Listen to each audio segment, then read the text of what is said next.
হামের সংক্রমণ কিন্তু বেড়েই চলেছে। রাজশাহীতে হামের সংক্রমণ বাড়ছে, মৃত্যু হয়েছে আরও এক শিশুর।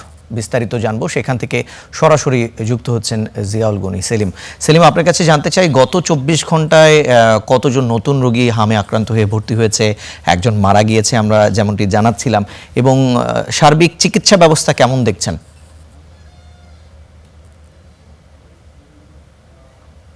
রাজশাহী মেডিকেল কলেজ হাসপাতালের শিশু ওয়ার্ড থেকে শিশুর মৃত্যুর ঘটনা কিন্তু এখনও থামেনি। প্রতিদিনই যুক্ত হচ্ছে নতুন নাম, নতুন সংখ্যা কিন্তু যুক্ত হচ্ছে প্রতিদিনই।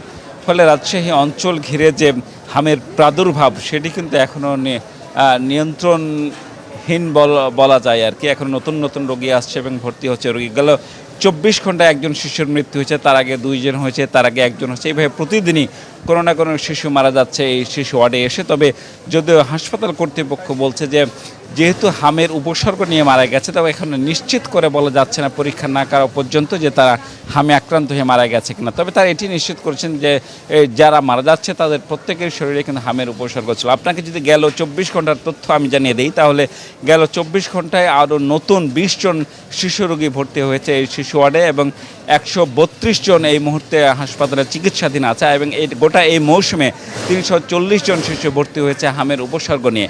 তবে এর আগে যারা মারা গেছে আর কি, যেসব শিশু মারা গেছে, যেসব ঘটনা আলোচিত হয়েছে, তাদেরকে এখনও হাসপাতাল কর্তৃপক্ষ বলছে না হামে মারা গেছে কিনা। তারা নিশ্চিত হওয়ার পরেই এইটি ডিক্লারেশন বা ঘোষণা দেবে।